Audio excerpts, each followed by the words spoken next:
Desa Sukaendah adalah desa yang tenang, dikelilingi sawah hijau dan pegunungan di kejauhan. Di tengah ketenangan itu, berdirilah sebuah pondok pesantren sederhana yang menjadi pusat perhatian dan kekuasaan. Satu nama, Kiai Ghazali. Kiai Ghazali adalah sosok yang dihormati setidaknya di mata luar. Setiap hari, orang-orang dari berbagai dusun datang ke pesantrennya untuk mengaji, meminta nasihat, atau sekadar mencium tangannya. Sorban putihnya selalu rapi, jubah panjangnya tak pernah kotor, dan suaranya lantang saat berceramah. Namun, di balik citra religius itu, tersimpan sesuatu yang lebih gelap. Kekuasaan yang dibalut kesombongan.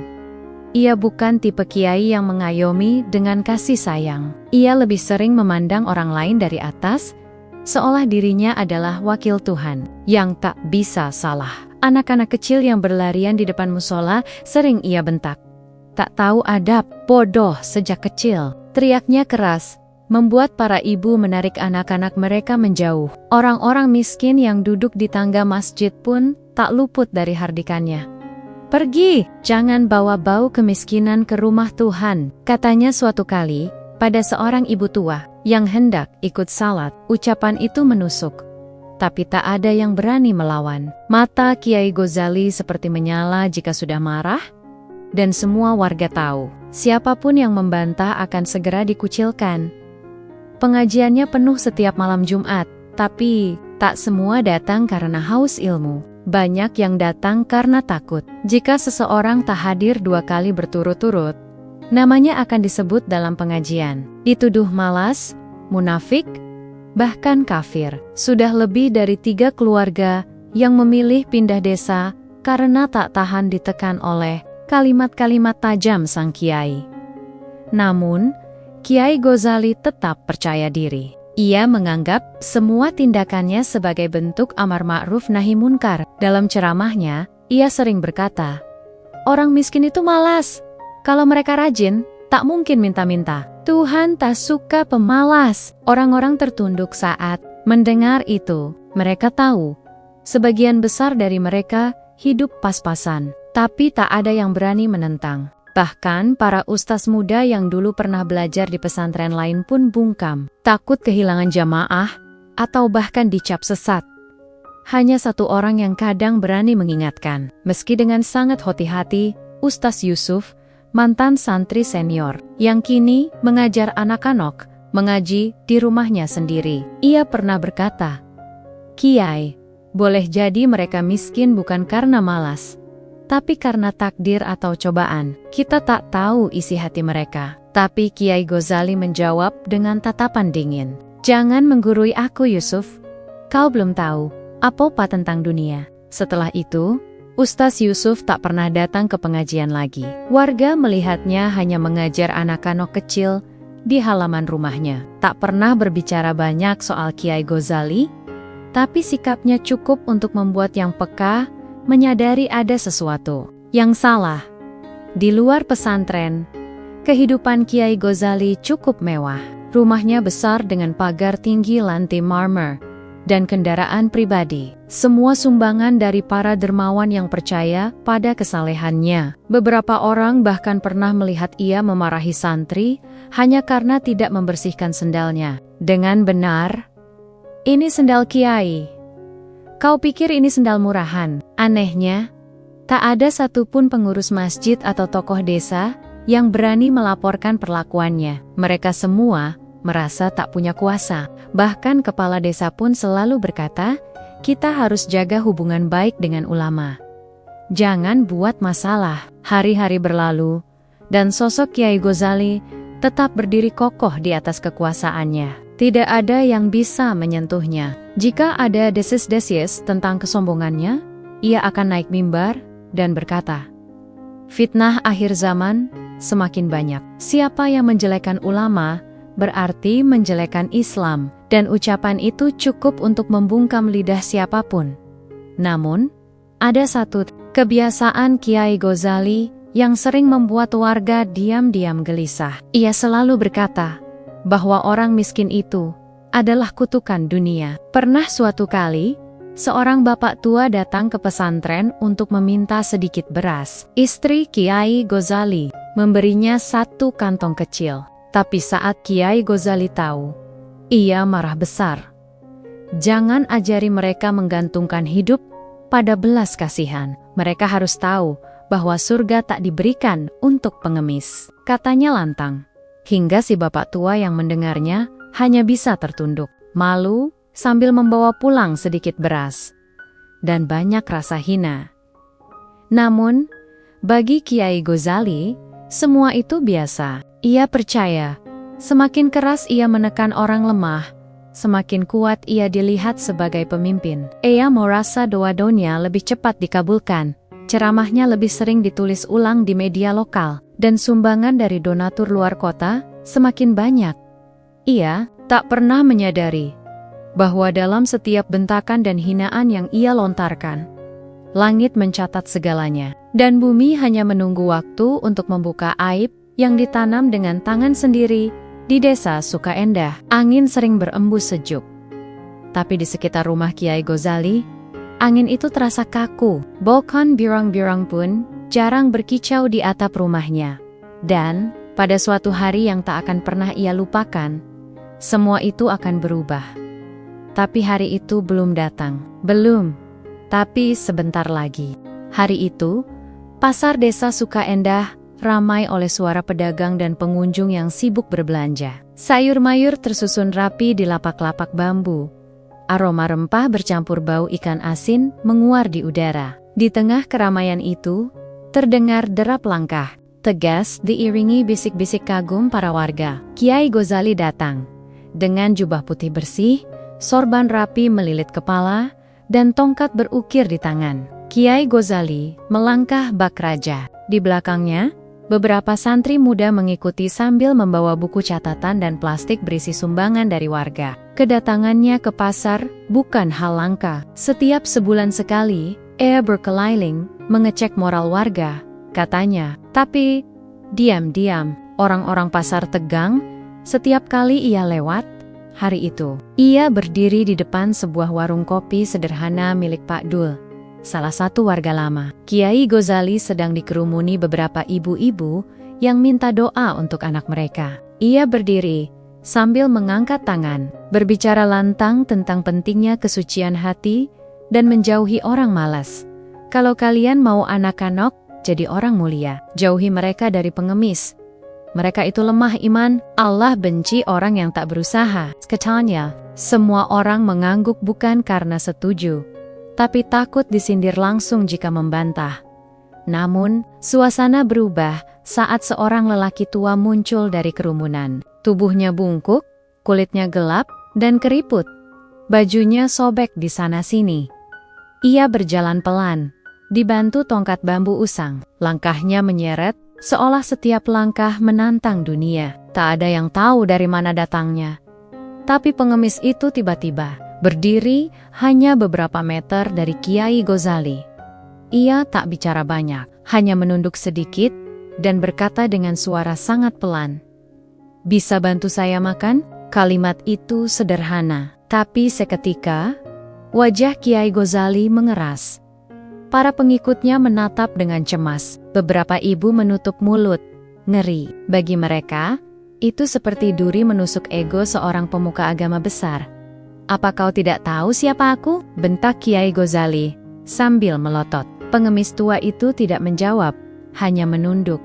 "Kau datang ke tempat orang mulia seperti aku, meminta-minta makanan seperti anjing kelaparan."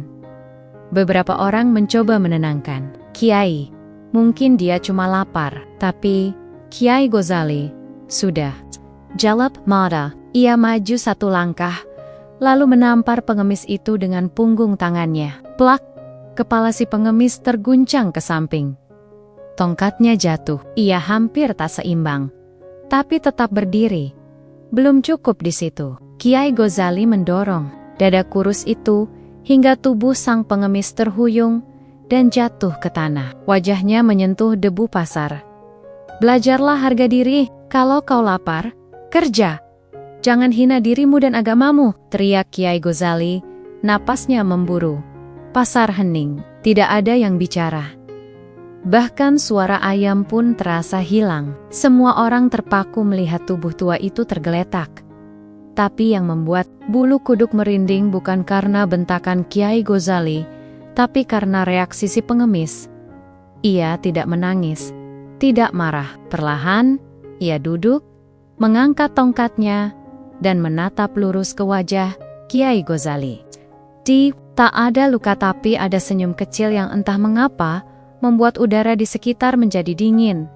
Dengan suara lirih namun terdengar sangat jelas, ia berkata, "Yang tinggi akan direndahkan. Yang mengangkat diri akan diturunkan." Lalu, ia berdiri dengan pelan dan pergi.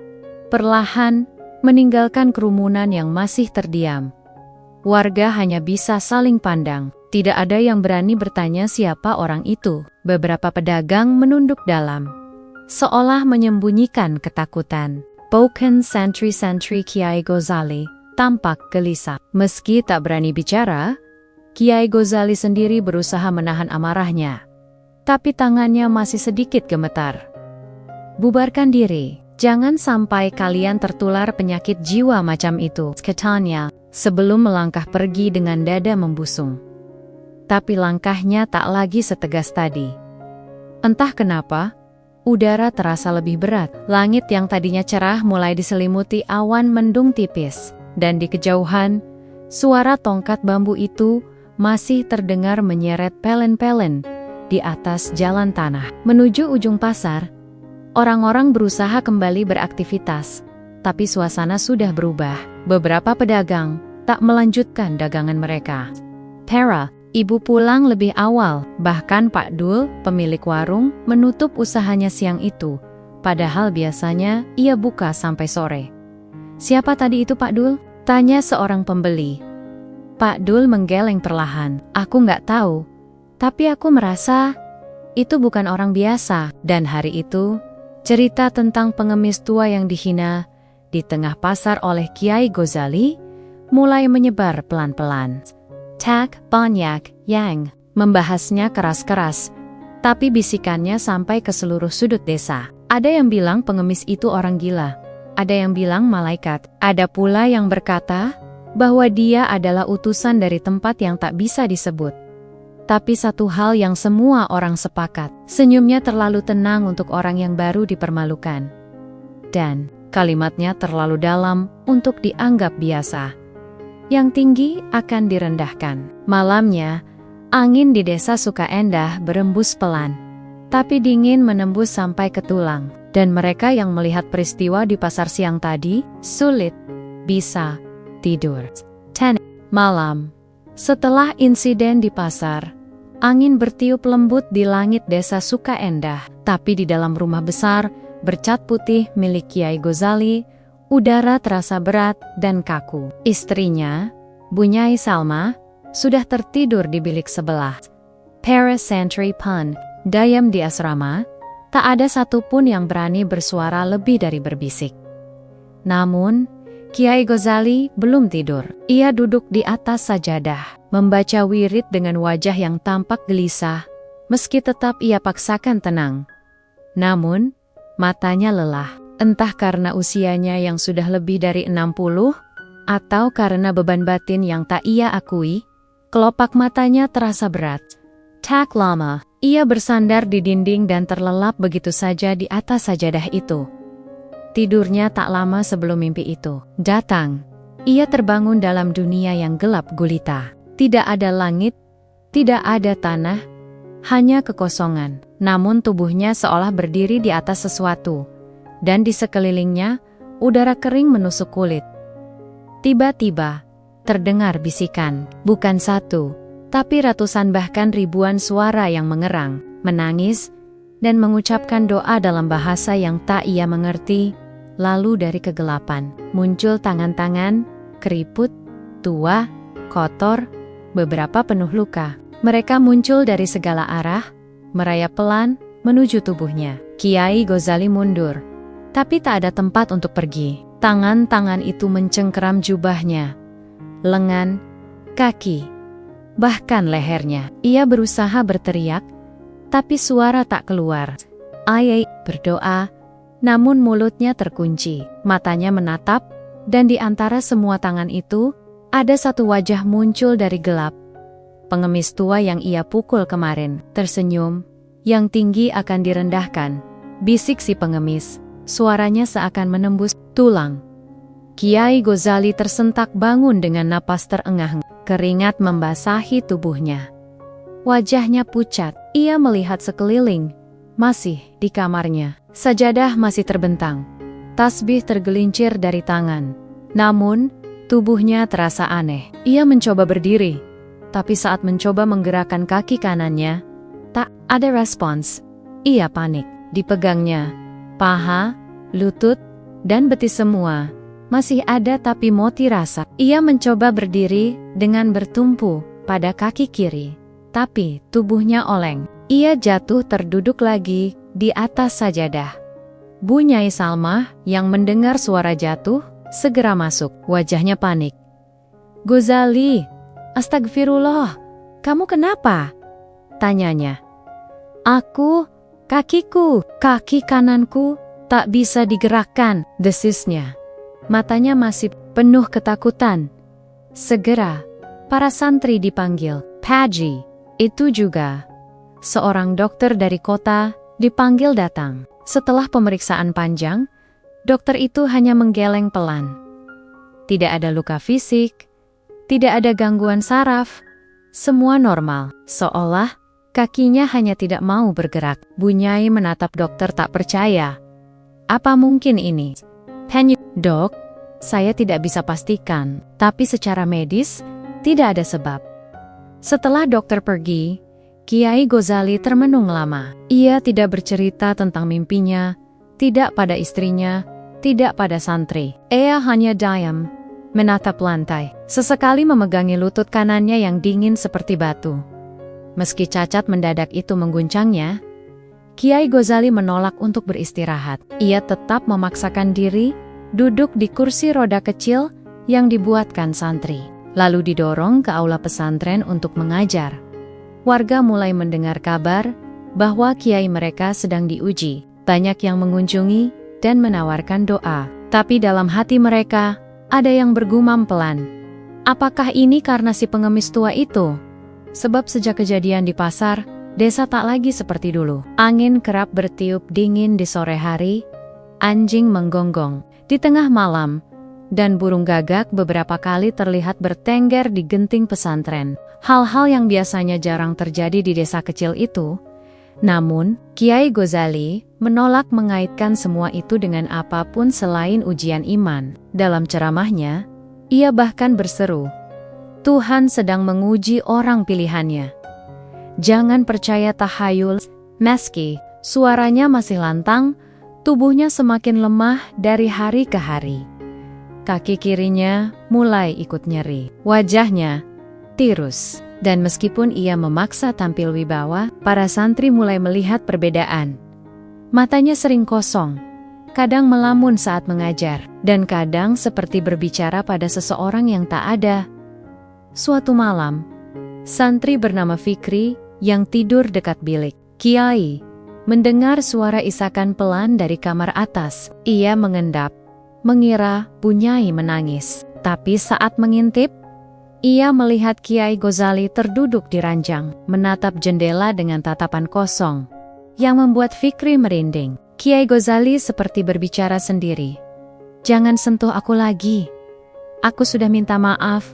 Aku tak tahu siapa kau."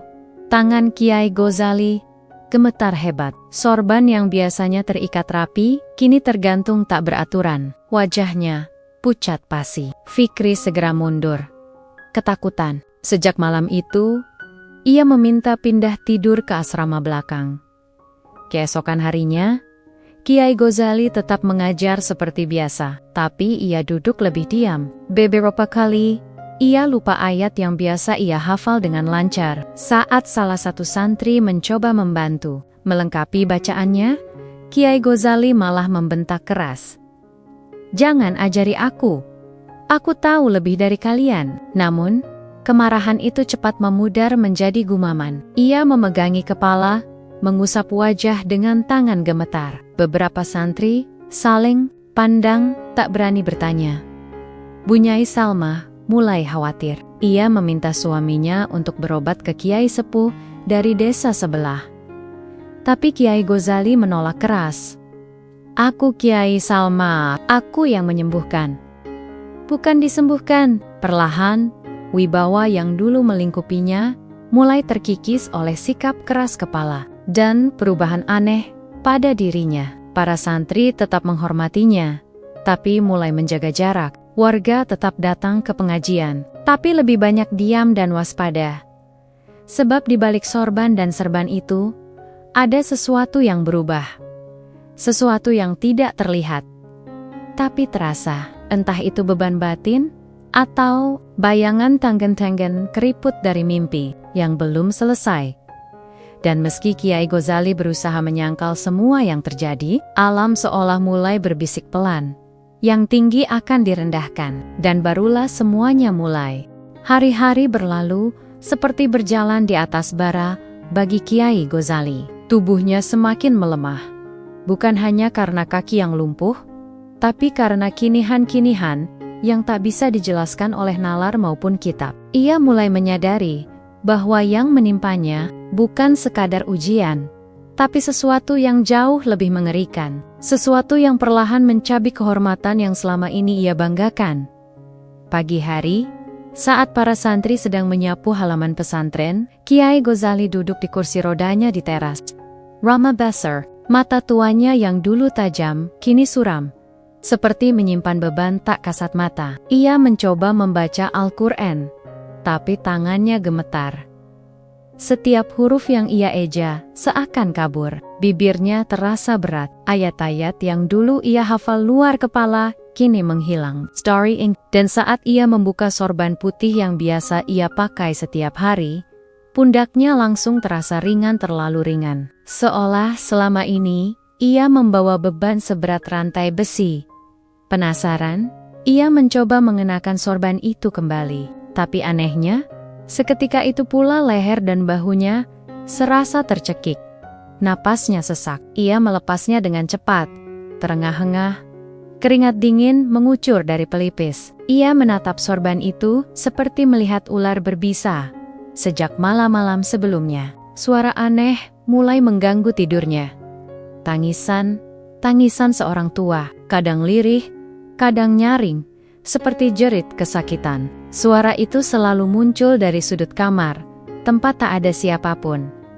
Bila ia nyalakan lampu, suara itu lenyap. Tapi begitu lampu padam, suara itu kembali, tak pernah absen. Kadang suara itu berbisik pelan. "Kenapa?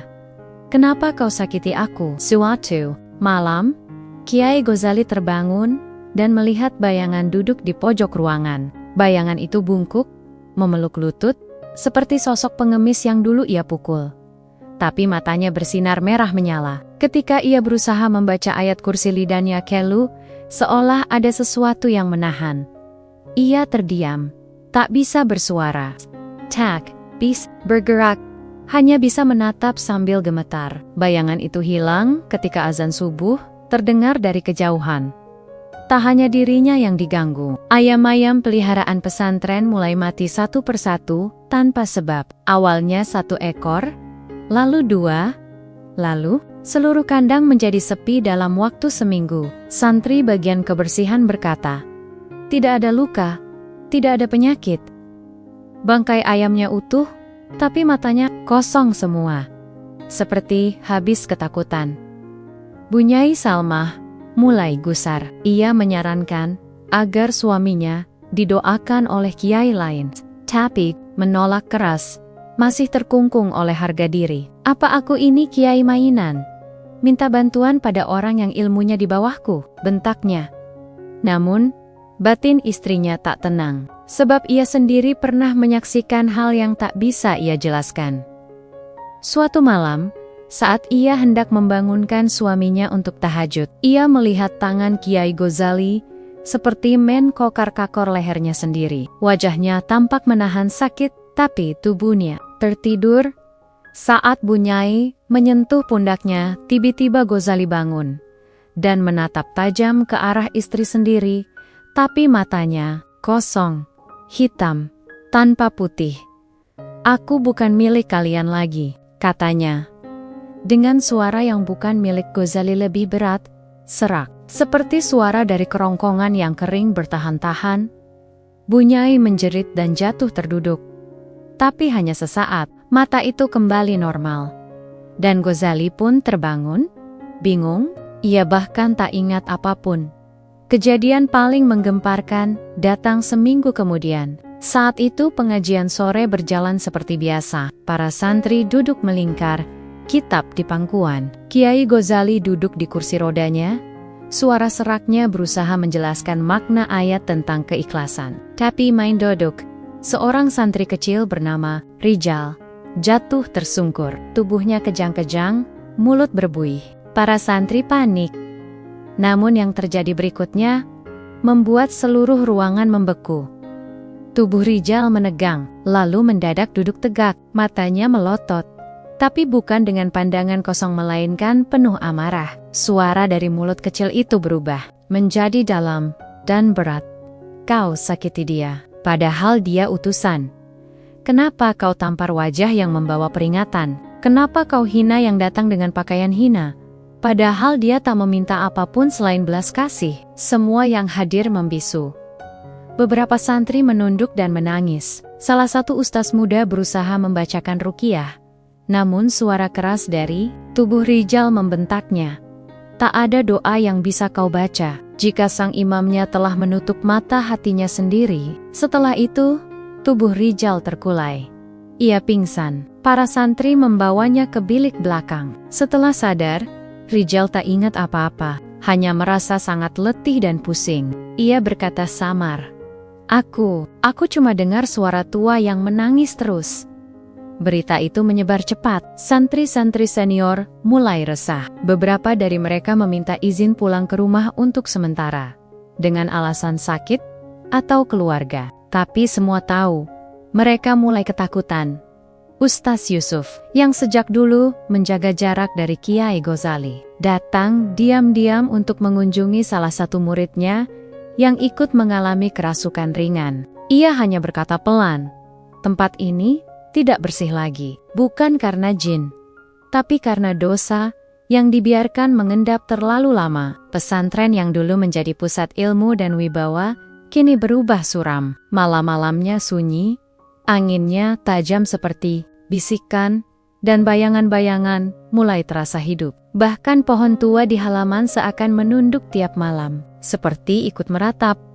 Dan di tengah semua itu, Kiai Ghazali sang pemuka agama yang dulu disanjung dan disegani hanya bisa duduk kaku. Di kamarnya, mendengar suara tangisan yang semakin nyaring. Kadang ia berteriak sendiri, "Diam, pergi! Aku sudah minta ampun!" Tapi suara itu tak pernah pergi. Sorban sucinya kini tergantung tak terpakai. Jubah kebesarannya lusuh, dan tangannya gemetar seperti daun tua ditiup angin. Sebab malam-malamnya bukan lagi waktu untuk ibadah, melainkan untuk mendengar ratapan yang tak berhenti. Hari Jumat itu datang dengan udara cerah, langit biru tanpa awan, dan semilir angin yang membawa aroma basah dari keben-keben yang baru disiram embun pagi. Di desa Sukaendah, warga berdundion menuju masjid besar untuk melaksanakan salat Jumat. Seperti biasa, Kiai Ghazali tetap menjadi imam. Meski tubuhnya semakin lemah dan harus dipapah dua santri untuk sampai ke mimbar. Meski banyak yang sudah tahu tentang kondisi Kiai Ghazali yang tak lagi seperti dulu lemah, sering melamun, dan diganggu hal-hal aneh tatap, tak ada yang berani mempertanyakan otoritasnya. Di depan jamaah, ia masih menyandang sorban dan jubah kebesaran. Walau kini keduanya terlihat lebih berat dan kusut dari biasanya. Pukul 12 lewat sedikit, masjid mulai penuh. Lantunan azan menggema dari pengeras suara, menggetarkan udara. Siang yang semula tenang, jamaah duduk rapi. Wajah-wajah tua, muda, semua menanti khotbah dari sang kiai. Meskipun diam-diam, banyak dari mereka menyimpan gelisah yang belum hilang sejak kejadian-kejadian aneh menimpa pesantren. Kiai Ghazali naik ke mimbar dengan langkah diseret. 2 santri membantunya, 1 menggandeng 1 minopang. Di wajahnya ada guratan muram yang disembunyikan dengan senyum palsu. Ia berdiri, menggenggam sisi mimbar dengan tangan gemetar, lalu membuka khutbah dengan suara serak. Segala puji bagi Allah yang memberi nikmat dan cobaan kepada hamba-hambanya.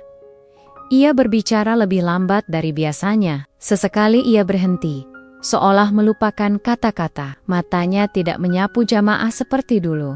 Ia lebih sering menunduk atau menatap kosong ke langit-langit masjid yang penuh ukiran kayu. Namun ketika khotbah masuk pada bagian peringatan tentang orang-orang yang menolak nasihat dan bersikap sombong, suaranya mendadak naik. Sesungguhnya, Allah murka pada siapapun yang mengangkat dirinya lebih tinggi dari yang lain. Dan murka itu bisa datang sewaktu-waktu. Seketika, napasnya tersengal. Tangan kanannya yang menggenggam mimbar melemah. Tubuhnya oleng. Salah satu santri sudah siap menahan. Tapi Kiai Ghazali mendadak jatuh berlutut di atas mimbar, lalu tersungkur perlahan. Suara gaduh mulai terdengar dari jamaah. Beberapa berdiri, khawatir, santri membopongnya ke depan. Kiai Ghazali meminta untuk tetap mengimami salat. "Aku masih kuat," katanya lemah. Wajahnya pucat, bibirnya kering. Azan iqamah pun dikumandangkan, dan salat dimulai. Kiai Ghazali duduk di atas kursi imam yang sudah disiapkan. Jamaah mengikutinya dengan khusyuk. Meski dari belakang, banyak yang melihat tangan sang kiai gemetar hebat setiap mengangkat takbir. Rakaat pertama berjalan normal, tapi di rakaat kedua, tepat ketika ia mengucapkan Allahu Akbar untuk sujud, tubuhnya mendadak membeku. Ia tak bergerak. Para makmum di belakang menunggu. Hening. Tidak ada komando Allahu Akbar berikutnya. Kiai Ghazali tidak bangkit dari sujud. Beberapa orang mulai menoleh. Ketegangan menjalar pelan. Salah satu santri di sampingnya membisikkan, "Kiai." Tak ada jawaban, Ea tersungker. Sujud dalam posisi diam. Tubuhnya seperti dipaku ke sajadah. Beberapa santri panik, mencoba mengangkat tubuhnya, namun anehnya, tangan mereka seperti terpental pelan. Seolah ada kekuatan tak kasat mata yang menahan tubuh Kiai Ghazali di tempat. "Astagfirullah," desis salah satu jamaah. Lalu sesuatu yang lebih aneh terjadi. Dari langit yang sejak pagi cerah, tiba-tiba hujan turun. Tapi hujan itu tak menyebar ke seluruh desa. Ia hanya jatuh tepat di atas area masjid. Deras. Seperti tirai air dari langit. Air membasahi atap, teras, dan pelataran masjid. Tapi halaman rumah warga yang hanya beberapa meter dari masjid tetap kering. Seperti tak disentuh satu tetes pun. Warga yang berada di luar mulai berlarian masuk ke teras masjid untuk berteduh. Tapi beberapa hanya berdiri di ambang batas air, memandangi fenomena aneh itu dengan wajah bingung dan takut. "Ini bukan hujan biasa," gumam Pak Lurah yang ikut dalam salat. Di tengah kekacauan, seorang anak kecil menunjuk ke arah belakang masjid, ke halaman kecil yang menghadap bukit. "Lihat. Itu siapa?" Semua menoleh.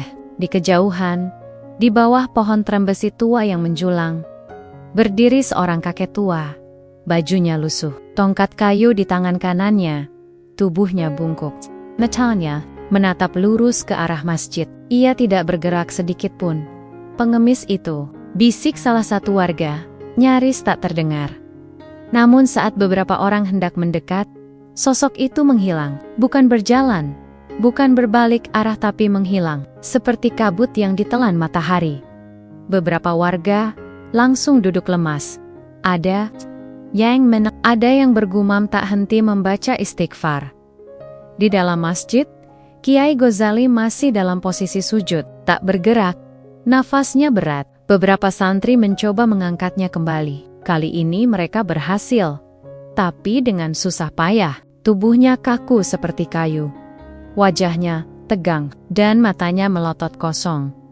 Ia tidak bisa bicara. Mulutnya terbuka sedikit, tapi tak keluar satu kata pun. Dia lumpuh. Seluruh tubuhnya kata Ustadz Rahim, santri senior yang juga perawat.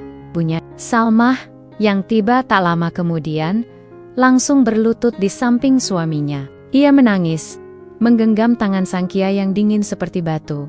Seseorang dari jamaah berteriak, "Cepat panggil ambulans!" Namun, sebelum ambulan datang, hujan berhenti, awan menghilang seperti tak pernah ada, dan langit kembali cerah, seolah tak terjadi apa-apa. Warga keluar masjid dengan tubuh gemetar, hati kalut, dan kepala penuh tanda tanya. Tapi satu hal, pasti apapun yang terjadi hari itu, bukan sekadar sakit atau kecelakaan. Itu tanda dari langit. Sejak peristiwa itu, tak ada satupun yang menyebut nama Kiai Ghazali dengan nada keras lagi. Semua menjadi lebih pelan, lebih hari-hari. Dan mulai saat itu pula, Masjid Besar Desa Sukaendah tidak pernah lagi penuh seperti dulu. Sebab semua orang sadar, rumah ibadah bukan sekadar tempat salat, tapi tempat di mana kebenaran akan datang dengan cara yang tak pernah bisa. Stidbak, asterisk. Setelah kejadian di masjid, Kiai Ghazali dibawa pulang ke rumah dengan tubuh yang kaku dan wajah kosong. Matanya terbuka, tapi ia tak bisa bicara. Ia hanya bisa mengedipkan mata sebagai satu-satunya bentuk respons. Para santri datang silih berganti, menjenguk, namun sebagian besar hanya berdiri dari jauh, membaca doa, lalu pergi dengan hati penuh tanda tanya dan ketakutan yang samar. Bunyai Salmah tak henti merawat suaminya. Ia mengganti kainnya, menyuapi bubur perlahan, dan menyeka keringat dari dahi yang dingin. Namun yang paling membuatnya sedih, bukan sekadar tubuh yang lumpuh melainkan sorot mata suaminya yang selalu tampak kosong dan bersalah. Seolah ingin berkata sesuatu, tapi tak bisa. Setiap malam, suara tangisan masih terdengar samar dari kamar belakang. Beberapa santri yang tidur di area dapur memilih pindah ke asrama karena tak tahan dengan suara-suara itu. Bahkan kucing peliharaan pesantren tak pernah mau lagi mendekat ke rumah utama. Suatu sore, saat membersihkan lemari kitab milik Kiai Ghazali, Bunyai Salmah menemukan sesuatu yang aneh. Di balik kitab tafsir Ibnu Katsir yang paling tebal, terselip sebuah kertas kecil, lusuh, dan agak lembab. Tulisannya menggunakan pena tinta hitam. Goresannya tidak rapi seperti ditulis, tergesa atau dengan tangan gemetar. Dengan hati-hati, ia membuka dan membaca isi catatan itu.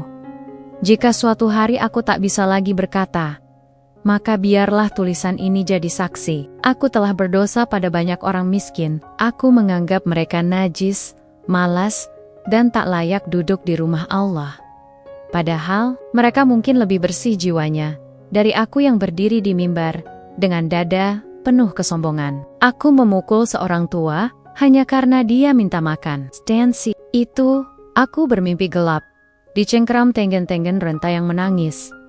Bunyai gemetar, matanya membasah, dan tubuhnya limbung. Ia duduk bersimpuh, menggenggam kertas itu seperti menggenggam nyawa suaminya yang tersisa. Dalam diam, ia mulai sadar bahwa selama ini, ia menutup mata pada sisi gelap yang hanya sedikit diketahui orang. Ia tahu suaminya keras tapi tak pernah menyangka kesombongannya bisa melukai begitu dalam, hingga langit pun ikut murka. Tak lama setelah itu, datang seorang tamu yang tak disangka, Ustaz Yusuf, mantan santri senior Kiai Ghazali, yang dulu meninggalkan pesantren karena tak setuju dengan cara sang kiai memperlakukan kaum lemah. Tubuhnya kini lebih kurus, tapi sorot matanya masih jernih dan teduh. Ia datang tanpa banyak basa-basi. "Saya dengar beliau sakit," ucapnya pelan. Bunyai mengangguk sambil menahan tangis. "Bukan sakit biasa, Ustadz. Sejak Jumat itu, tubuhnya kaku, lidahnya terkunci. Kami sudah bawa ke dokter, tabib, bahkan dukun. Semua bilang hal yang sama. Tidak ada yang bisa dilakukan." Ustadz Yusuf meminta izin untuk melihat Kiai Ghazali. Ia masuk ke kamar, duduk di sisi ranjang, menatap wajah guru lamanya yang kini tak bisa menggerakkan anggota tubuh selain kelopak matanya. Saya tahu, Kiai. Bisik Yusuf lirih. Saya tahu apa yang terjadi, dan saya tahu siapa yang membuatmu seperti ini. Tapi semua ini bukan kutukan, ini teguran. Mata Kiai Ghazali berkedip sekali. Yusuf menarik napas panjang. Orang yang kau pukul itu bukan orang biasa. Aku pernah melihatnya bertahun-tahun lalu di tempat berbeda. Ia datang selalu dalam sunyi, hanya minta sepotong roti, lalu hilang. Orang-orang bilang, dia bukan pengemis, dia utusan. Tapi bukan utusan manusia. Mata Kiai Ghazali menatap tajam, seperti memahami, bahkan ingin menjawab. Tapi tak ada suara, tak ada gerak, hanya air mata yang perlahan mengalir di sudut matanya. Jika kau ingin tenang, Kiai, lanjut Yusuf lembut, kau harus minta maaf padanya, pada orang yang pernah kau usir, kau hina, kau sakit, bukan di depan mimbar, bukan lewat kitab, tapi lewat hati. Sayangnya, kita tak tahu di mana dia sekarang. Bunyai yang mendengarkan dari ambang pintu masuk dengan langkah pelan. Ia duduk di lantai, menunduk, dan berkata dengan suara serak, kami sudah mencari, tanya ke pasar, ke warga, bahkan ke desa sebelah. Tak ada yang tahu siapa dia. Tak ada yang pernah melihatnya lagi. Yusuf menghela napas dalam. Kalau begitu, satu-satunya jalan adalah memohon pada Tuhan agar ia kembali. Bukan untuk kita, tapi untuk dia, untuk Kiai, supaya bebannya tak dibawa ke liang lahat. Hari-hari berikutnya, keluarga menyebarkan kabar lewat mulut ke mulut, menanyakan keberadaan pengemis tua yang pernah datang ke pasar. Mereka menyebarkan siri-sirinya. Tua, bungkuk, memakai tongkat bambu, suara pelan. Namun, tak satu pun warga yang mampu menunjukkan jejaknya. Bahkan beberapa orang mengaku tak pernah melihat orang seperti itu sama sekali, seolah hanya orang-orang tertentu yang bisa menyaksikannya. Sementara itu, kondisi Kiai Ghazali tak membaik. Tubuhnya mulai kurus, kulitnya menguning, dan sorot matanya semakin suram. Ia sering menangis diam-diam saat malam tiba. Sorban dan jubahnya kini tergantung di dinding kamar, tak pernah lagi dipakai. Sajadahnya pun tetap tergelar tapi tak pernah lagi tersentuh oleh sujud. Namun setiap malam, Bunyai duduk di samping ranjang, membacakan catatan pengakuan itu dengan lirih. Di akhir bacaan, ia selalu menatap wajah suaminya dan berkata, aku tahu kau menyesal. Tapi penyesalan itu tak cukup, kalau tidak, kau sampaikan pada orang yang kau lukai. Dan Kiai Ghazali, dengan mata berkaca-kaca, hanya bisa mengedipkan mata pelan, sekali, dua kali, seolah ingin berkata, aku tahu, tapi aku tak tahu caranya. Lalu malam kembali turun, membawa sunyi yang menusuk, dan dari kejauhan, terkadang terdengar suara tongkat bambu yang menyeret, tapi hanya sebentar. Lalu, senyap lagi, seperti janji bahwa waktu penghakiman masih menunggu, dan belum sepenuhnya selesai. Pagi itu, langit di atas desa Sukaendah tampak kelabu, bukan karena mendung, tapi seolah awan pun enggan bersinar. Angin bertiup pelan menyapu daun-daun pisang di kebun belakang rumah Kiai Ghazali yang kini sepi dan penuh ketegangan. Seminggu setelah catatan pengakuan ditemukan dan usaha pencarian pengemis tua tak membuahkan hasil, tubuh Kiai Ghazali terus melemah. Ia tak lagi bisa makan, hanya disuapi air putih dengan sendok kecil, itu pun sebagian besar keluar dari mulutnya yang tak bisa menelan. Suhu tubuhnya dingin seperti tanah basah, nafasnya berat, terputus-putus, tapi matanya tetap terbuka, memandangi langit-langit, kamar tanpa kedip. Pada hari ketujuh, tepat setelah azan subuh berkumandang, tubuh Kiai Ghazali berhenti bernapas. Tidak ada erangan, tidak ada isyarat. Ia wafat dalam keheningan yang menusuk. Namun yang membuat semua orang menggigil bukan kematiannya, tapi keadaannya saat ditemukan. Tubuhnya kaku seperti batu. Bukan kaku karena mayat biasa ini seperti patung, tak bisa dilenturkan sama sekali. lehernya menegang, tangan dan kakinya lurus, keras dan dingin, dan matanya melotot lebar, menatap lurus ke atas, seolah ada sesuatu yang menakutkan menjemputnya dari langit-langit kamar.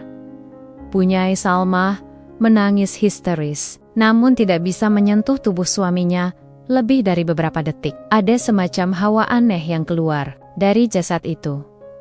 Bukan bau busuk, bukan pula bau wangi, tapi menyesakkan dada, membuat dada berat dan tangan bergetar. Para santri datang satu persatu, tapi tidak ada satu pun yang berani menyentuh jenazahnya untuk dimandikan. Bahkan Ustaz Rahim, santri senior yang sudah biasa mengurus jenazah warga desa, mundur perlahan setelah melihat kondisi tubuh sang kiai. "Saya tak sanggup, Bunyai," katanya dengan suara gemetar. "Ini bukan jenazah biasa. Tubuhnya seperti batu nisan hidup." Akhirnya dimandikanlah Kiai Ghazali oleh seorang kiai sepuh dari desa lain yang dipanggil dengan tergesa. Tapi saat ia menyentuhkan air ke dahi sang kiai, wajahnya berubah pucat.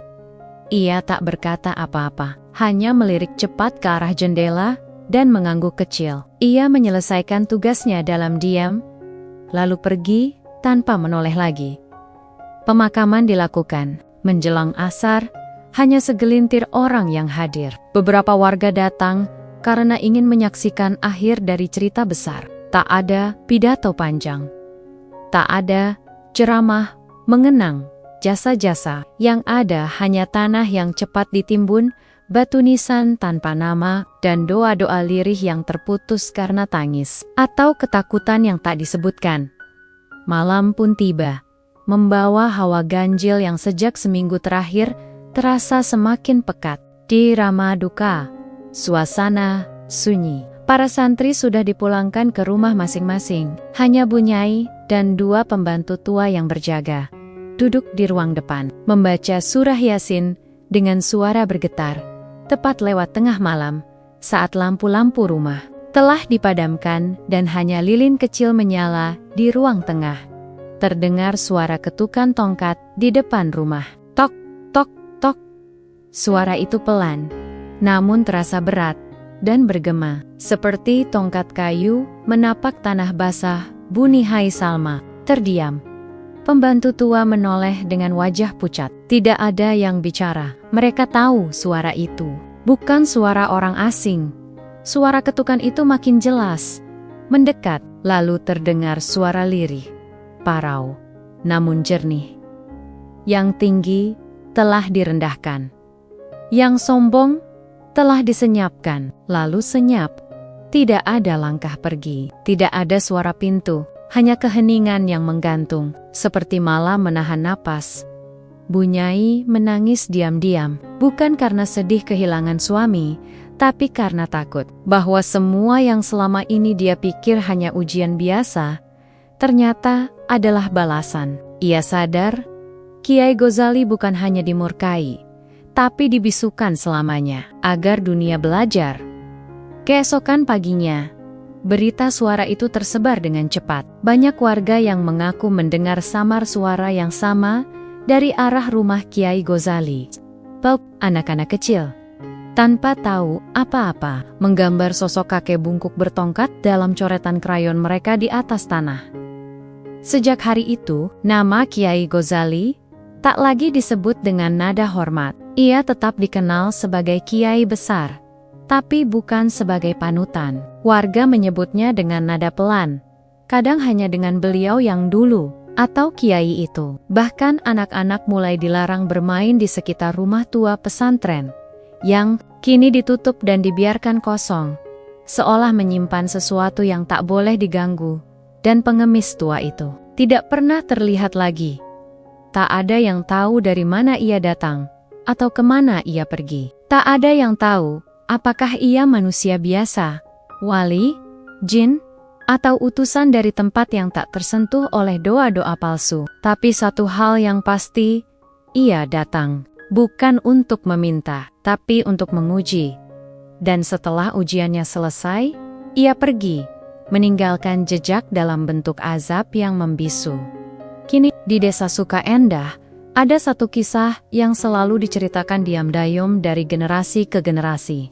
Bukan dongeng, bukan pula sebagai legenda, tapi sebagai peringatan bahwa sebesar apapun ilmu dan jubah keagamaan, jika kesombongan menutupi hati, maka langit akan menjatuhkan kehormatan itu di tengah keramaian. Bukan dengan petir, tapi dengan pengemis tua dan tongkat bambu, yang hanya berkata, yang tinggi akan direndahkan.